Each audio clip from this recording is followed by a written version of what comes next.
Halo semuanya, di video kali ini saya akan mereview hasil pengerecan VGA card dari ASRock RX 580 2048 SP yang ini. Selain VGA card ASRock RX 580 2048 SP, kita juga ada tes VGA card RX 550 yang ini dan juga GTX 750 Ti selama 4 bulan. Sekarang masih ongoing ya. Di sini untuk pengerecan VGA card ASRock kita tes satu VGA card saja ya, meskipun beda seri dari RX 580, 550 dan sebagainya. Tapi semoga bisa jadi patokan untuk kalian semua. Sebelum saya tapikan benchmark, suhu ya, dan juga bongkar VGA card-nya, saya akan jelasin sedikit untuk kalian semua. Pertama-tama untuk VGA card RX 580, baik untuk 580 yang 2304 ataupun 2048 SP, itu sudah pasti tidak ada yang baru ya. Sudah pasti tidak ada yang baru karena tidak diproduksi lagi.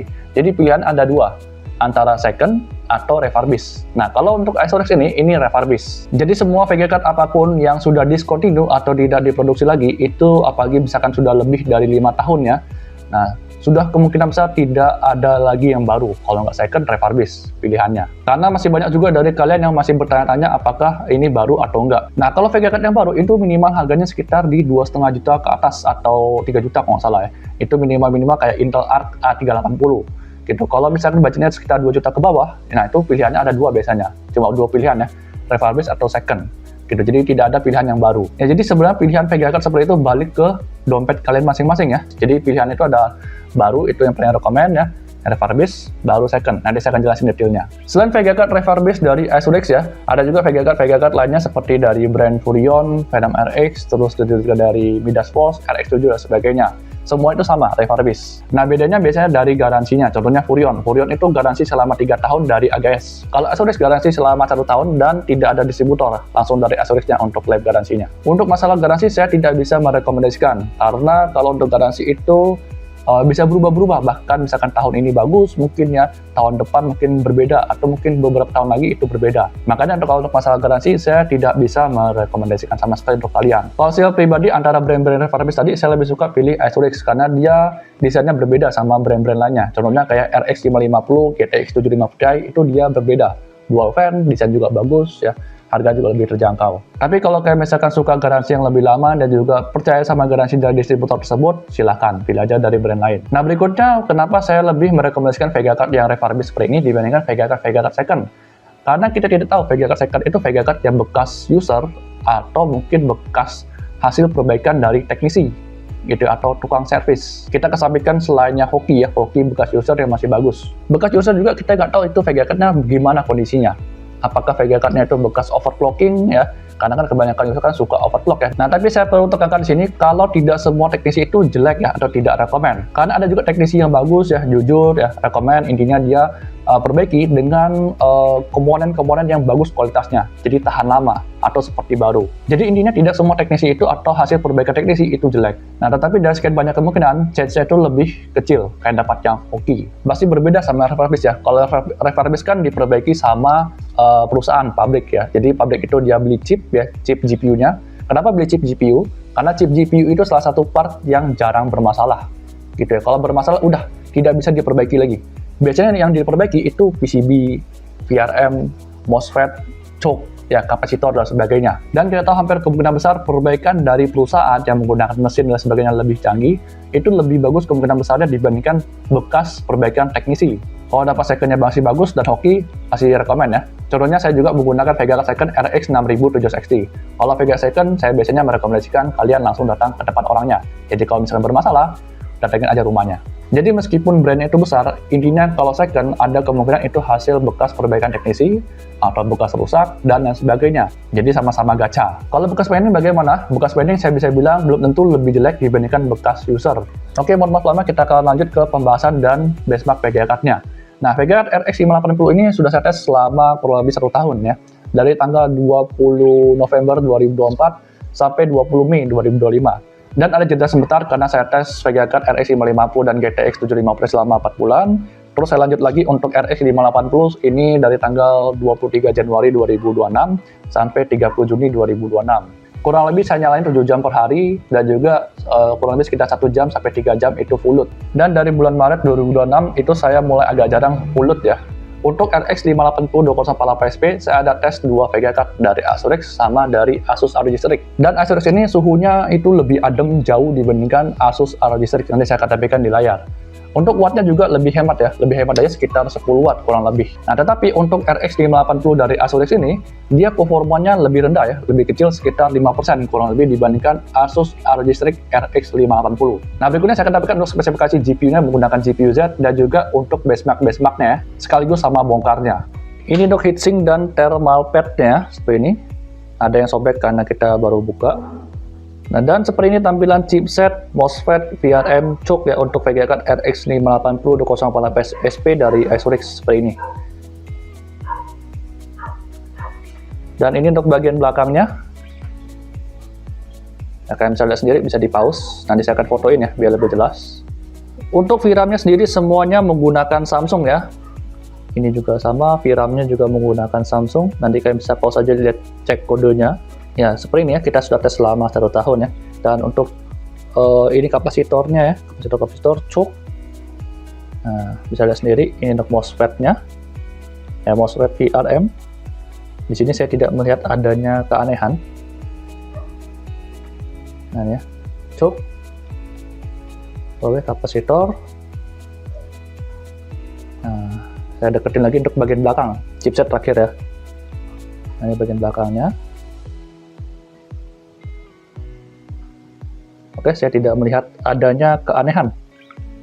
Ya, mungkin kalian misalkan yang ngerti bisa silakan di komen di kolom komentar, kasih di waktu berapa kalau misalnya ada yang aneh kayak begini. Oke, dan ini chipsetnya. Nah, bagian chipset di bagian chipset ini, oh ya, kita lihat dulu di bagian sini tulisannya. Dan AMD yang pasti VGA card-nya ori, sudah saya cek ya. Nah, ini made in China, karena kan RX 580 yang 208 SP itu hanya untuk di China aja. Nah, atau Tiongkok. Nah, di sini di bagian chipset ada tulisan ya. Nggak tahu ini tulisan apa. Dan juga di sini ada stiker ya. Stiker memang seperti ini. Saya tidak ada robek sama sekali.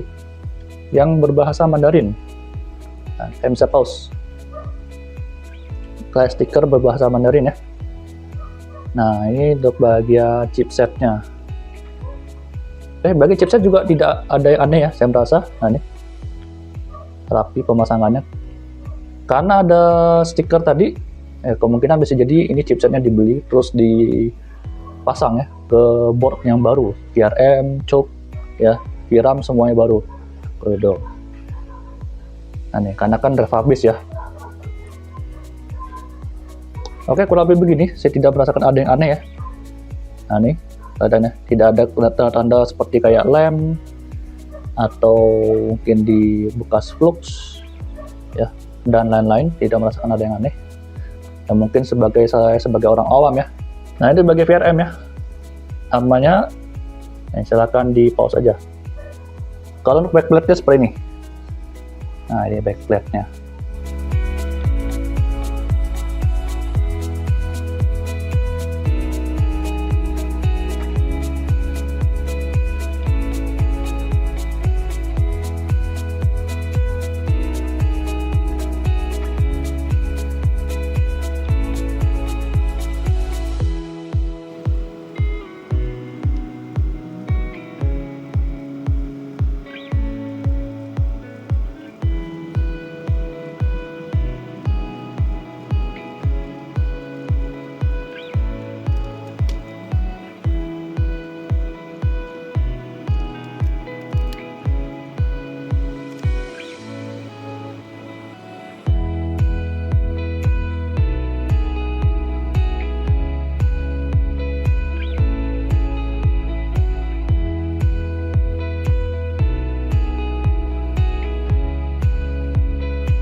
Like that?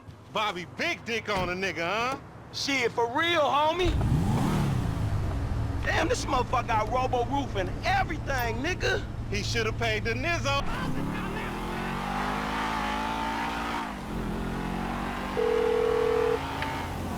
Right up here, homie. I'm about to go nice and slow for your bitch ass. Shit, cool, homie.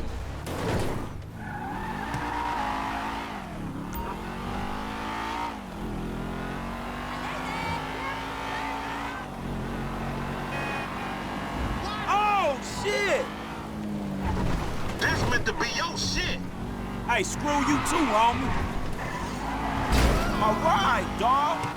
将来声なく竜で雨を断つ。目標捕捉。もうここにいるよ。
Discovered some kind of talking artifact.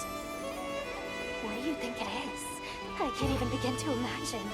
Shall we go visit him at his hideaway?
Ini wattnya dalam kondisi full load tes di GTA 5 ya, Full HD.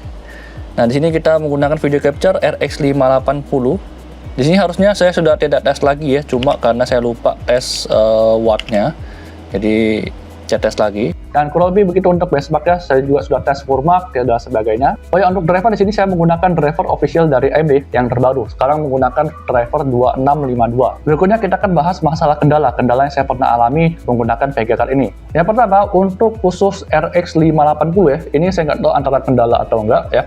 RX 580 ini dia tidak ada audio dicolokan HDMI atau DisplayPort ya. Jadi saya colokin menggunakan video capture, saya colokin ke laptop, itu tidak kedetek untuk audionya. Nah, kalau saya menggunakan VGA card yang GTX 750 Ti SRX, itu dia ada audionya. Khusus RX 580 ini tidak ada. Tetapi kalau dari Asus ROG Strix ya, Asus ROG Strix itu dia ada audio di HDMI yang RX 580. Sama seperti saya punya dulu VGA card SFX RX 6600 juga tidak ada audio ya di HDMI-nya. Mungkin masing-masing brand itu berbeda-beda ya. Nah, untuk kendala berikutnya, kalau misalkan VGA card ini kita tidak colokin ke monitor ya, kita nyalain. Nah, VGA card itu bakal berputar sangat-sangat kencang gitu ya. Dan bisa blank, bahkan bisa disable drivernya. Jadi misalkan kalian ya tidak colokin ke monitor, kalian nyalain komputernya, kipasnya berputar kencang dan tiba-tiba blank, terus no display ya. Terus tiba-tiba drivernya disable, itu kalian tinggal di restart aja ya. Restart nanti bakal kembali normal gitu. Atau kalian enable dulu drivernya di device manager, terus kalian restart bakal kembali normal. Nah, itu saya nggak tahu ya penyebabnya karena apa. Tapi kalau VGA card saya colokin ke monitor dan saya nyalain, tidak pernah kejadian kipasnya berputar kencang dan tidak pernah kejadian drivernya disable atau no display. Nah, tetapi hal ini hanya berlaku untuk VGA card RX 580. Kalau untuk SRX yang RX 550 dan GTX 750 Ti itu tidak pernah seperti itu. Nah, dari hasil pengetesan tadi kalian bisa lihat ya kalau VGA card ini masih aman, bahkan saya masih pakai sampai sekarang. Saya juga sudah tes Furmark ya selama 5 menit bahkan lebih. Saya sudah tes berkali-kali Furmark ya dan tidak terdeteksi untuk artifaknya. Berikutnya untuk masalah undervolt di VGA card terutama yang RX 580 ini. Nah, kalau undervolt biasanya kan kita undervolt voltasenya aja gitu ya. Dan kalau kita undervolt voltase itu FPS-nya sama sekali tidak menurun. Nah, karena ada margin error. Nah, sedangkan kalau kita undervolt RX 580 ini tanpa menurunkan GPU clock sama sekali ya, dia otomatis bakal drop FPS-nya. Intinya tidak worth it di undervolt ya gitu, karena drop juga FPS performanya. Jadi lebih baik dibiarkan dia stop aja sesuai default. Dan di sini VGA card-nya saya tidak pernah overclock sama sekali. Berikutnya kendala di crash. Nah, crash ini terjadi sebelum saya menggunakan driver yang 2652. Saya lupa driver berapa yang dulu ya. Nah, crash ini terjadi kalau misalkan kita limit secara ekstrim untuk FPS-nya. Contoh ya, misalkan kita tes di Forza Horizon 5. Forza Horizon 5 kita itu FPS-nya dapat 100-an FPS misalkan, contoh ya. 120 misalkan. Kita limit di 30 fps atau 20 fps. Nah, itu kalau misalkan lama-kelamaan kita limit ya ekstrim, nanti bakal crash sendiri. Nah, tetapi anehnya semenjak driver 2652, saya nggak tahu karena driver atau bukan soalnya. Nah, saya limit ekstrim tidak crash sama sekali. Bahkan sudah saya tes sampai bermenit-menit, 30 menit sampai 1 jam. Tetapi tidak perlu kode, setelah crash nanti bakal nyala normal. Bisa dipakai secara normal lagi ya. Dan tidak hanya itu, saat crash itu kadang-kadang bakal muncul seperti artifak saat crash aja. Kalau limit ekstrim. Jadi terjadi artifak hanya kalau crash. Kalau di Furmark tidak ada ya. Nah, ini aneh juga ya. Nah, berikutnya untuk garasi. Nah, untuk garasi saya tidak tahu bagaimana garasi dari SRX ya. Apresiasinya bagaimana, sebagus apa. Nah, tetapi saya punya VGA card GTX ya 750 Ti yang pernah bermasalah rusak juga ya. Jadi pas baru santai, VGA card-nya rusak, artifak dan saya akan tampilkan di layar. Nah, artifak dan dia error 43. Nah, error 43 VRAM-nya terbaca sebagai 0 MB. Ya, benar-benar 0 VRAM-nya. Bisa jadi yang saya dapat itu defect produk atau cacat produk. Nah, jadi saya klaim garansi itu gampang ya, dan makan waktu sekitar 1 bulan. Karena saya di luar pulau ya. Dan untuk klaim garansi rata-rata ya, dari pengalaman saya itu kalau di luar pulau memang 1 bulan. Dan akhirnya saya dikirimkan VGA card GTX 750 Ti lagi yang baru dan normal sampai sekarang. Tapi mohon maaf sekali lagi, mungkin ini agak tidak valid karena VGA card yang pertama GTX 750 Ti itu yang bermasalah pernah jatuh 2 kali dan itu belum saya tes dulu sebelum jatuh. Jadi saya nggak tahu itu memang rusak karena jatuh ya atau rusak memang karena defect produk. Untuk VGA card SRX ini saya menggunakan power supply sebelumnya dari Aerovolux 550 watt yang pernah meledak, ada di video saya. Dan juga sekarang saya menggunakan Deepcool PF450. Kalau kalian pengen menggunakan VGA card RX 580 ini, pastikan power supply sudah support di 450 watt minimal atau 500 watt ke atas dan minimal harga ya. Minimal harga power supply 400 ribuan atau 500 ribuan ke atas. Kalau bisa lisensi resmi, bagus. Kalau pengen tanya power supply, di komen aja, bisa kita bantu sebisa mungkin. Kurang lebih begitu reviewnya, semoga membantu untuk kalian semua dan juga kendala-kendala yang pernah saya alami di Vega Card ini. Nah, sampai jumpa dan terima kasih. Bye-bye.